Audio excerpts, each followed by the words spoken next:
care from people who care. Hi, today we are here at the Outreach Teen and Family Services office to record our 5th episode. We will be discussing the connection between mental health and law enforcement. Our guests for today's episode are Dr. Tracy Scanlon, the clinical director here at Outreach Teen and Family Services, and Chief of Police in Mount Lebanon, Lauth. Thank you for being here. We are so excited to have this conversation with you. You guys can introduce yourselves if you feel comfortable. Dr. Scanlon, you can go first. Well, I think you did a pretty good job introducing me. I'm Dr. Scanlon, and I'm the clinical director at Outreach Teen and Family Services. I'm happy to be here this evening. And I'm Chief Lauth, Chief of Police here in Mount Lebanon. I've been with the Mount Lebanon Police Department for about 24 years. I've been chief for the last 6. Also a resident of the community. I have 2 kids that go to Howell Elementary and Mellon Middle School. Before we get started, we'd like to shout out St. Clair Health, who is our first annual sponsor. At St. Clair Health, we're always improving, building on our commitment to face the challenges of today, making an impact on the communities we serve, so we can be stronger together. St. Clair Health, expert care from people who care. And now we're going right into our Fast 5 questions. So first, for Chief Lauth, we have Penguins or Steelers? Steelers. Always been a Steelers fan. Dr. Scanlon? Penguins. Absolutely Penguins. Yeah, I'm definitely hockey Penguins too. Just because my sister plays hockey, I have to go Penguins too. All right, our next one is coffee or tea. I'm definitely a coffee person. I'm iced coffee every morning. Dr. Scanlon? No, iced coffee, just regular coffee. Me, none of the above. I've never been a coffee or a tea caffeine? drinker. Gosh. Pop, that's about it. Fair. Okay, our next one we have is pool or beach? Probably the beach. I like the pool, no sand. Dr. Scanlon? I have very white Irish skin with freckles everywhere. I don't like the beach or the heat or the sun, so give me winter or fall time. That's fair. Beach, definitely. I love the beach and can't wait to move there. Okay. TV or movies? I personally definitely prefer something I can get through in an episode. What about you, Sid? I like TV just because I've been binging the series Peaky Blinders, and it's really good. I love it. Dr. Scanlon? TV. Yeah. TV for sure for me. I don't have that long of an attention span. That's 4 for 4. That was our first one. Okay, our last one is sweet or savory? I definitely have a big sweet tooth. Mine's sweet as well. Dr. Scanlon? Savory for sure. Ooh, Sweet for me. there we go. Okay, so now we're going to jump right into the content and start off with a question that, a trend that we've been seeing, I think everyone has over the last few years, maybe because there are more incidents or because they're more commonly documented with everyone having a cell phone and a camera at all times. There seem to be increasingly contentious interactions between people in mental health crises and law enforcement. Do you have any experience with this trend, or do you think it's being properly represented? Yeah, I agree with you. I think it is something that we have seen an increase, at least definitely for response of our officers to these types of calls.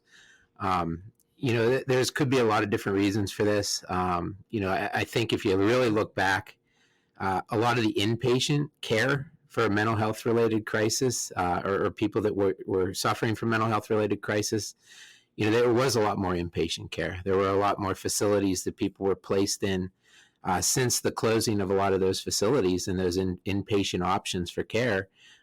Those individuals, that are facing crisis are in our communities, and those types of crises, when they happen, are more apparent, to those around. And it is really a trend that we're seeing, and we're trying to do a lot at the police department to figure out ways to help those people that are in need. Yeah. And obviously the news and social media usually shows us the bad stuff with like one headline or like kind of clickbait, some people call it, which is not always representative of the true trends. Do you find that sometimes like true? Yeah, I definitely do. You might see a quick 5-second, 10-second clip of a video, but you don't often see the entire lead up to that 10-second or 5-second clip. There's usually a lot more involved in that. All of our police officers wear body cameras. That's one of the main reasons why. So we have the entire incident recorded. So it's not just that 5 or 10 second clip or somebody showing up, late to the party that's actually not knowing everything that's happened or led up to that point. So yeah, I think that a lot of those videos aren't a fair representation of what actually caused that situation to develop the way it did.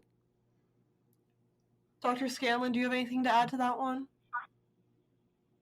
Nothing earth-shattering. I mean, nothing I think that anyone would consider very new. But what I would say is, in my experience, I don't necessarily know that there's an increase in the tension between folks with mental health and law enforcement. I think there's an increase in untreated, undiagnosed mental health across the country. And when they decentralized, like the chief said, when they decentralized the hospitals, that sort of left the community on its own to be policing folks that probably aren't healthy enough to be out in the community without support. So I also think you might see an increase in such things because the law enforcement folks are so much more willing and prepared these days to go out and respond to such matters, which, 10 years ago, 20 years ago, that probably wasn't the case. And lastly, I would say, to me, it's a no-brainer that the media skews what's being represented. But I also think that there's just a bent in media altogether in the last 3 to 5 years that's very anti-police. So I think when you see that, when an episode occurs, some of the news stations are more likely to grab onto that so that it's sexy and provocative and can prove their point, which is that the police need to do things differently. So that's sort of my take on it. Yeah, thank you.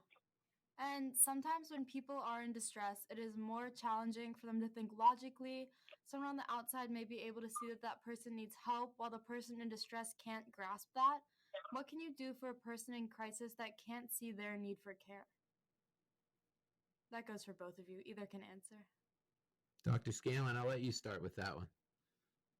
I don't know. I think there's any number of things, right? And it isn't as if we haven't, by way of a sort of an ethical social contract, we have tried to be more responsive, be more at the ready for crises. If you go back to 9/11, everything changed, and by way of how we report risk, and we talk about long-term effects of critical incidents and police incidents and mental health crises on the general population. So, I mean, I think what we need to be moving more towards these days is training probably folks somewhere in between mental health clinicians and law enforcement agents who can support and act as the liaison when there's a crisis situation. And in other parts of the country, some states are doing that a little bit better, but this is Pennsylvania, so we know we're going to have to wait a while before it comes down the pipe to us. But I think in Allegheny County, for 30 years, there's been a crisis unit.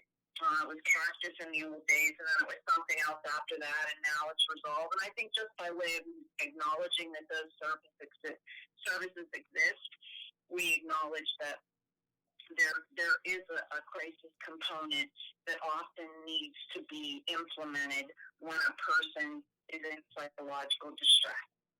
I think probably for police officers, they've seen that more during domestics, when they get called out on domestics than or when someone is altered by alcohol. And now these days you have to combine that with the opioid epidemic. And I mean, you cannot deny that when you're showing up on scene, people are altered, sometimes psychologically, sometimes physiologically, and the response being punitive only is never going to end well for anyone. Yeah. Yeah, I yeah. agree. One of the things that we're trying to focus on here locally is that step in between, law enforcement and that crisis response. We've seen over the years, unfortunately, that just like a lot of professions, the crisis response teams are understaffed. They're busy. They're handling a lot of different calls in a lot of different places around Allegheny County, so they're not always as accessible as we've preferred that they would be. And we look at it, in terms of a response that requires a specialty. It requires somebody that has a level of training, a level of expertise above and beyond what police officers typically do. We're called because there's no one else to call. When that situation gets to the point where it's so completely out of control that the only number that people have left to call is 911, police are the ones that respond. And we try to de-escalate that situation as best we can. We try to listen, we try to help in whatever way is possible. And, we've asked, and we continue to ask, and we're continuing to work towards programs that involve getting that extra level of expertise, that especially trained person to the scene to help with those situations, to hopefully set that person up for better success. Yeah, I remember, I think it was one of our first board meetings that we were ever on. You led it, and it was working to get that team to respond to mental health crises. And it was the police would respond first, but they would transition the call over to a mental health professional or someone that could better handle the situation. And I don't know, I think that would be really good for the community, especially when you guys are still working on it. Right. And that's honestly the way I think public safety needs to go. It's not just about police. It's not just about fire. It's not just about EMS. It needs to have this mental health, behavioral health component to it as well, with people that are specially trained in that discipline, so ultimately they can help. And just as important to me, the initial crisis response is the follow-up with that individual after the fact. We can resolve the crisis on the scene. We can de-escalate it, but I think that these types of programs will only be successful if you can have proper follow-up for that individual. Yeah. So you have that continuity of care, that continuation of care for that person, so ultimately they can get that successful resolution to whatever it is they're experiencing. Yeah, and with the whole holistic aspect of care, you now have that 911 number, and you have the mental health number that they just made. 988, that's coming out next year. Yep. Yeah, so that'll help at least in ways so community members can call. Yeah, it's important to have that multi-step approach, I think. So kind of on the flip side of the coin of people not being able to see to their own need of care, there's a lot of situations where people are in crisis and the people around them are unaware of it. People can be really skilled and good at hiding their whether they may be a risk to themselves or others. Like we've seen time and time again in situations like Columbine and in Parkland and countless other tragedies, that it's easy to miss warning signs, and it can often end up with someone hurting themselves or obviously hurting others. So what is the best way that people can be more aware and cognizant of anyone that could be potential risk to themselves or others? Dr. Scanlon, do you want to start this one? Sure. I mean, I think one of the very basic ways, which I think has been growing in popularity over the last 5 or 6 years, is that I think the general population needs to be more well trained in mental health first aid. We used to make sure that everybody that worked in most professional settings or was working with the public or in a social human services way, had first aid training for physical ailments, so that they could respond in the immediate until the experts got on site. And I think a mental health first aid training program, which exists all over the country, and we've gone out and done many of those trainings at Outreach. I think people find them really super helpful.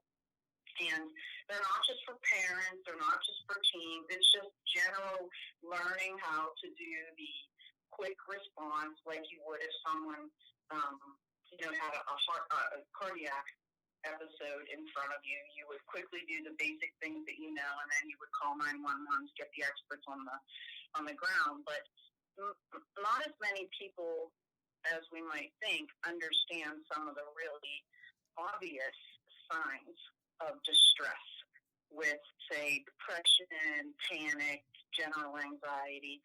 And so I think just educating us as a culture and as a society better could be very helpful. Now, the warning there is always it's not everybody's job to be an expert at this, right? I mean, when this has happened with teachers, the chief mentioned, continuity of care. Finally, we're building in systems in schools where the mental health folks are just a part of the everyday curriculum environment, and I think that's what we need to do in public safety as well. That there has to be almost no silo. It shouldn't be the police are in a silo, the social workers are in a silo, firefighters in a silo. Having access to anyone in public safety. And every one of those silos having an expert to lend to the other silo is really ideal to me. Yeah, thank you for that. So we're in the middle of our content here. I'd like to pause and thank St. Clair Health once again for their generosity in sponsoring the first season of Teens Tap In.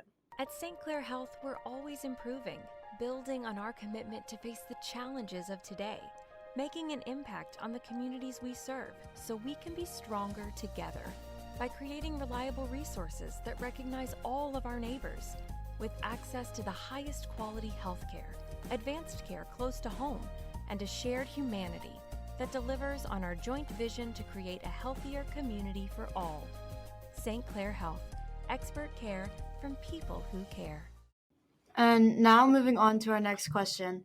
When someone ends up in a mental health care setting involuntarily, what is the clinical difference between being involuntarily hospitalized and being able to refuse care? Dr. Scanlon, do you have any comments on this one?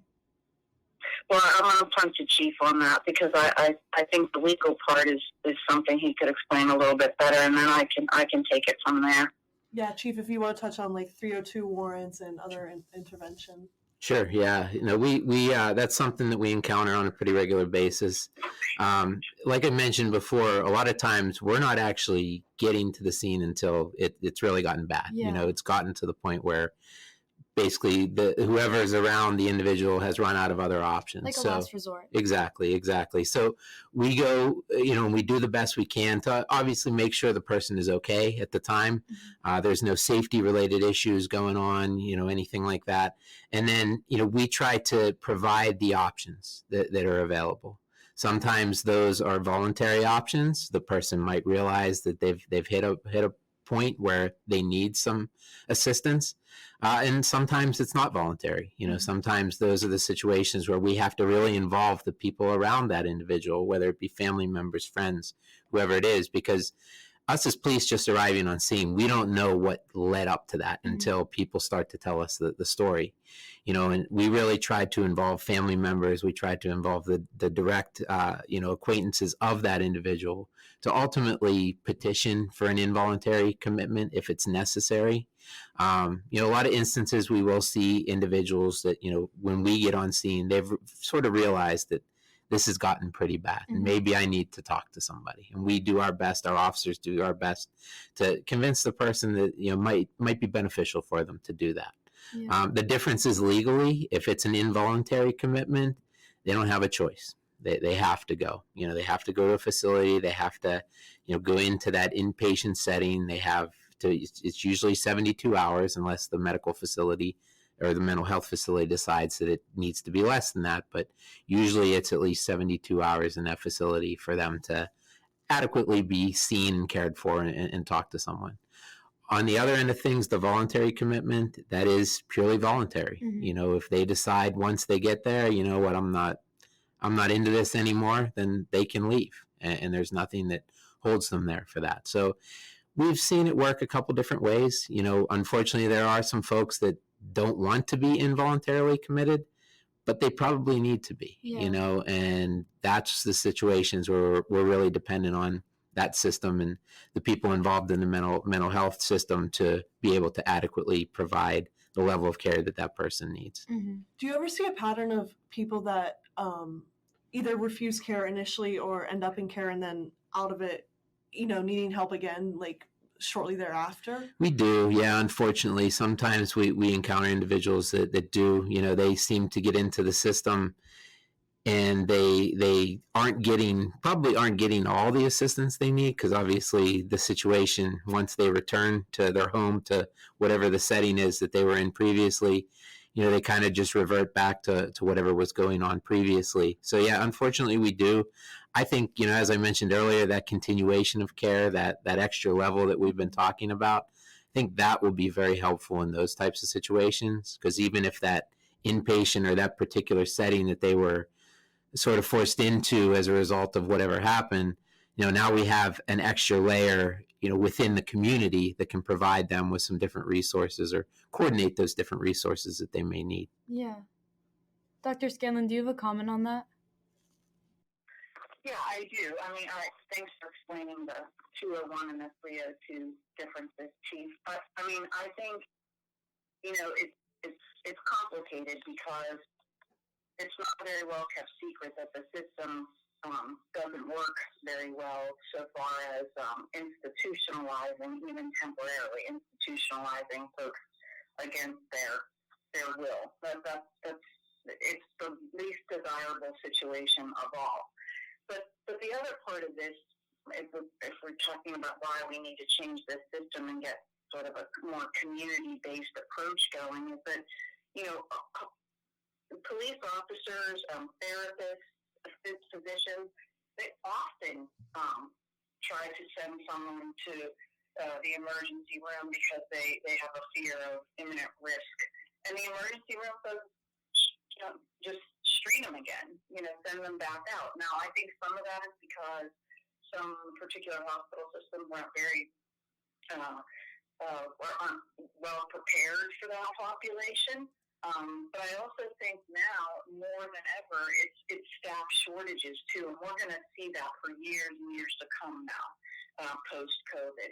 They're just, in the old days, it was just that there were not enough beds. But really, there are not enough treatment providers and physical professionals on staff, on shift to really take on the burden of some of this. I mean, it's just so it's an epidemic of sorts because it's attached to the opioid epidemic in so many ways. But it's very difficult to convince someone who's really distressed and perhaps disconnected from their own logical reality to just follow suit and get in the squad car and be taken to the hospital and then have them stay. And the other thing is, on the outside looking in, those of us who might be at the scene can see it all, we've heard it all, we know there's risk. But by the time a person gets to the hospital, gets to the emergency room, if they do not articulate very specific sounding threats, the hospital has no choice but to turn them away. Yeah. I mean, as far as involuntary commitment goes. So it's just very complex. Yeah. And you guys both mentioned community input. But people often see receiving treatment, especially inpatient, being like a taboo subject. What is the best way people can support the person in treatment during and after their experience? And how do you think we can get more community support around this topic? Yeah, that's a great question. I think that the support for an individual that's suffering some sort of crisis is key. The fact that they have support around them, those are the individuals that we typically see as being much more successful. The individuals, unfortunately, that don't have that support are the ones that seem to sort of fall through the cracks. And those are the ones we end up going on multiple calls for similar reasons. So I know that not every individual is going to have that level of support, whether it be from family or friends or whatever it is. And I think that, again, going back to what I've said several times, I think that additional responder, that crisis type response that we've discussed, I think that individual will be able to provide some of that ongoing care and that ongoing consultation for that person. And I do understand the taboo nature of some of this stuff. You don't want to be labeled with that. You don't want it to affect you, in the future. And we see that a lot with families, and especially with kids, and it's a very difficult situation to be involved in. And I think we're very fortunate in this community that we've always had outreach. Yeah. It's a local organization. It's somebody that we often refer families to, often refer teenagers to get some assistance that they need, at a local facility. We're not asking them to go downtown. We're not asking them to go to the hospital. We're asking them to stop up on Washington Road and talk to somebody that can really help them. So I think that's always been a benefit to our community. And I think that building on that, if we're able to expand that to a warm handoff of that individual to a specially trained social worker, counselor, crisis responder, that I think we're going to see much more success for individuals. Yeah. Dr. Scanlon, do you have anything about the taboo in the community? Yeah, I do think that we've come a long way, as they say, right? As so far as the generally speaking, more people are accepting, quote unquote, of outpatient therapy, especially when it's based in the community, especially when it's voluntary, especially when we're not using a lot of psychological mumbo jumbo. And in this community, people have embraced outreach, and it's not, to me, for the most part, I have not experienced people being leery about using the service. But I have had times when parents have said, is there a back door, because I don't want my kid to walk past his friends at Betsy's Ice Cream to go in the building, because then all of his friends will know. I mean, I think that is that pains me to hear that, but I totally get it, which is also a benefit of our new state, by the way, which is we're in a hub now of all kinds of other professionals. But as far as the inpatient stuff goes, I don't think we've done very much over the last several decades. Once the institutions started closing, I think we just ignore that inpatient population and assume that's their problem and our problem isn't that severe. Mm-hmm. Yeah, I mean, I think as someone that's candidly been in mental health treatment in some capacity for the majority of my life, I mean, when you break your arm, you go and get it, you go to the emergency room, you get checked out. When you're in a cast, I mean, just because what you're going through isn't visible on the outside doesn't mean that it's not something that you can't talk about, or that, I mean, I get why people don't talk about it, but I think when you're having these conversations, that's when people realize, I'm not alone. I think for people that are new experiencing new feelings that might, prompt them to get treatment, you kind of feel crazy, or like, why is this happening to me, or, what's going on here? But I think when other people are going through it, you kind of feel like, okay, maybe this isn't like just something that's, a short circuit in my head, but it's, I mean, I think we need to get to a point where, like I said, you break your arm, or you sprain your ankle, you go get treatment, and I think that's where we need to get with mental health. Yeah. So lastly, this podcast would not be possible without the support of St. Clair Health. Please listen to the following ad and we'll be back. At St. Clair Health, we're always improving, building on our commitment to face the challenges of today, making an impact on the communities we serve, so we can be stronger together.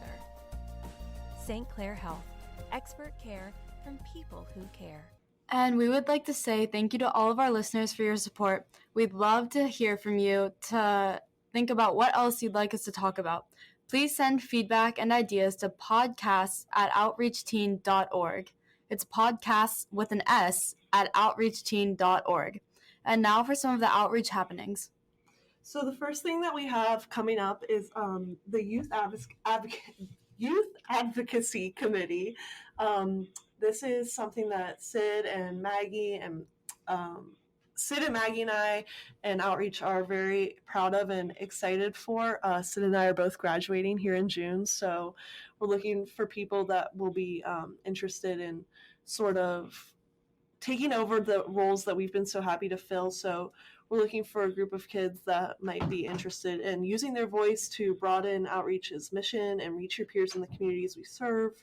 Attend monthly meetings to develop and implement mental wellness program ideas that you're passionate about. You might even get to fill the shoes of podcast hosts. So if you're a parent and you think your kid might be a good fit, if you're a kid and you think you might be a good fit, you can go ahead and reach out to Maggie Zangara, the program manager.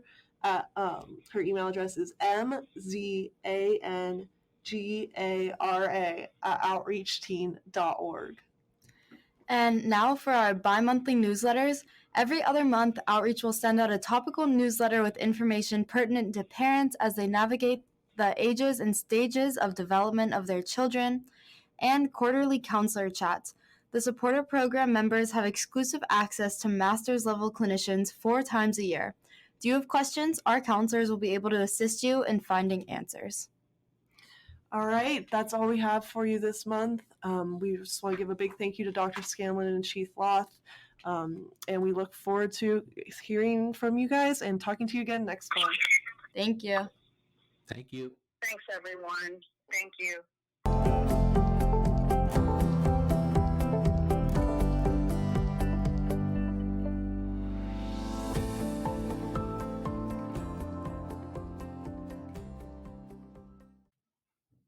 The views and opinions expressed in the Teens Tap In podcast represent the opinions of the hosts and their guests.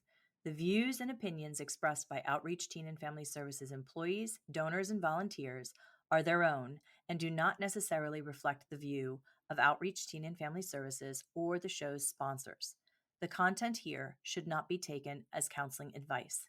The content here is for informational purposes only, and because each person is unique, please consult your mental health provider or physician for any mental health counseling or other medical questions.